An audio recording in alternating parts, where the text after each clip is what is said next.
എല്ലാരും വാഴ 2 എന്ന സിനിമ ഉണ്ടോ? ഞാനും മെനഞ്ഞാന്ന് ആ സിനിമ ഉണ്ട്. 3 ദിവസമായി നമ്മുടെ മനസ്സിൽ നിന്ന് ആ ഒരു ഫീൽ ഇപ്പോഴും പോകുന്നില്ല. ചില സിനിമകളെ കണ്ടു കഴിഞ്ഞാൽ നമുക്ക് അന്നത്തെ ഒരു ഇതായിരിക്കും. പക്ഷെ ഈ ഒരു സിനിമ കണ്ടു കഴിഞ്ഞിട്ടുണ്ടല്ലോ, നമ്മുടെ മനസ്സിൽ ഇപ്പോഴും ആ ഒരു ഫീല് നിൽക്കുക.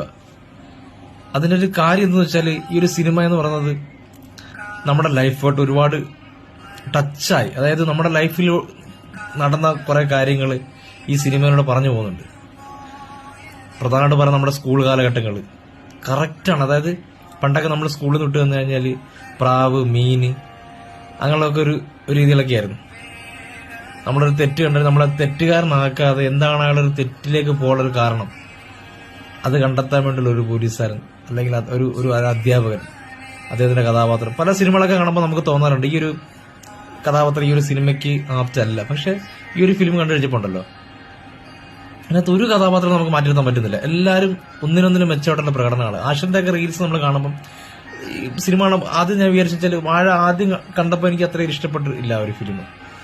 ഞാൻ ആ ഒരു രീതിയായിരിക്കും, ഒരു കോമഡിയൊക്കെ ആയിരിക്കും എന്ന രീതിയിലാണ് ഞാൻ ഈ സിനിമ കണ്ടത്. ഈ റിവ്യൂസ് ഒക്കെ കണ്ടപ്പോഴത്തേക്ക് എനിക്ക് റിവ്യൂ കണ്ട് എന്റെ കണ്ണ് നിറഞ്ഞുപോയി, ഞാൻ കരഞ്ഞുപോയി. ഞാൻ അങ്ങനെയാണ് ഈ സിനിമ കാണുന്നത്.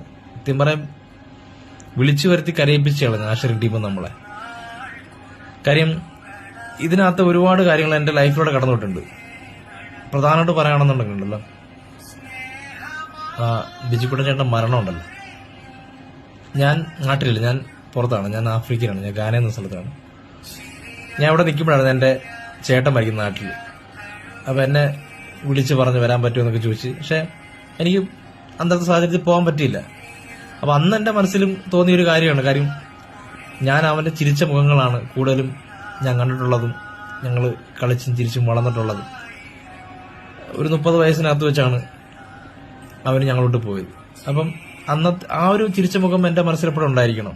എനിക്ക് അതിന് ശേഷമുള്ളൊരു മുഖം കാണാൻ ആഗ്രഹമില്ലാത്തതുകൊണ്ട്, അല്ലെങ്കിൽ എനിക്ക് അങ്ങനൊരു പോകാനും പറ്റിയില്ല, എനിക്ക് അവനെ കാണാനും പറ്റിയില്ല. അങ്ങനൊരു ഇൻസിഡന്റ് ലൈഫിലൂടെ കടന്നുപോയി. പിന്നെ എനിക്കൊരു അനിയച്ചാരാണ് കേട്ടോ. ഞാൻ അവന്റെ അടുത്ത് എപ്പോഴും പറയും, എടാ അവനും ആഗ്രഹിക്കും ഞാനങ്ങ് വരട്ടെ ആഫ്രിക്കയിലോട്ട്, ഞാനങ്ങ് ആഫ്രിക്കയിലോട്ട് വരട്ടെ എന്നൊക്കെ എപ്പോഴും ചോദിക്കും. ഞാൻ പറഞ്ഞ ഇവിടെ വന്നിട്ട് നീ എന്തോ കൊടുക്കാനാ? നമ്മൾ വന്നതോ വന്ന്, നിനക്ക് നല്ലൊരു ലൈഫുണ്ട്, നിനക്ക് നല്ലൊരു ഫ്യൂച്ചറുണ്ട്, നീ അതിലേക്ക് പോ,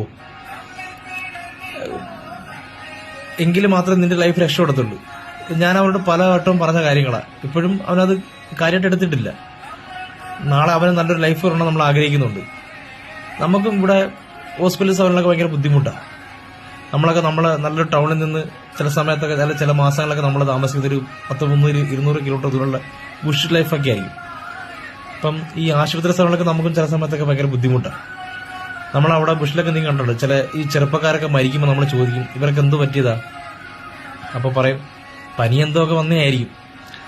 നല്ലൊരു ഹോസ്പിറ്റലിൽ കൊണ്ടുപോകാൻ പറ്റാത്ത ഒരു കാരണമാണ് അവർക്ക് അവർ മരണം സംഭവിക്കുന്നത്. അപ്പൊ നമ്മളായിരിക്കും ഇവിടെ ഉള്ളവർക്ക് ഇങ്ങനെയുള്ള അവസ്ഥയാണെങ്കിൽ നമ്മുടെയൊക്കെ അവസ്ഥ എങ്ങനെ ആയിരിക്കും. പക്ഷെ നാട്ടിൽ നിന്നൊക്കെ വിളിക്കുമ്പോൾ നമ്മൾ പറഞ്ഞൊരു കാര്യമുണ്ട്, നമ്മള് കുഴപ്പമില്ല, നമ്മൾ ഓക്കെയാണ്, നമ്മൾ സെറ്റാണ്. പക്ഷെ നമുക്കിതുവരെ നമ്മുടെ വീട്ടുകാരുടെ പ്രാർത്ഥന കൊണ്ടായിരിക്കും നമുക്കിതുവരെ അങ്ങനെയൊന്നും സംഭവിച്ചിട്ടില്ല. അങ്ങനെ സംഭവിക്കാതിരിക്കട്ടെ. എല്ലാവരുടെയും പ്രാർത്ഥന. എല്ലാരും ഈ നമ്മൾ സ്കൂളിലൊക്കെ പണ്ട് പറയാറ് നമ്മുടെ സ്കൂളിലേക്ക് ഒരു സിനിമാ പ്രദർശനം നടത്തണമെന്നൊക്കെ. അപ്പൊ ഈ ഇത്തരത്തിലുള്ള സിനിമയാണ് എന്റെ ഒരു അഭിപ്രായത്തിൽ സ്കൂളിൽ ഒരു സിനിമാ പ്രദർശനം നടത്തേണ്ടത്. കാര്യം ഇന്നും തിയേറ്ററിലും പോയി അല്ലെങ്കിൽ മൊബൈൽ കൂടെ സിനിമ കാണാൻ പറ്റാത്ത ഒരുപാട് കുട്ടികളുണ്ട് നമ്മുടെ കൂട്ടത്തിൽ, കുടുംബങ്ങളുണ്ട്.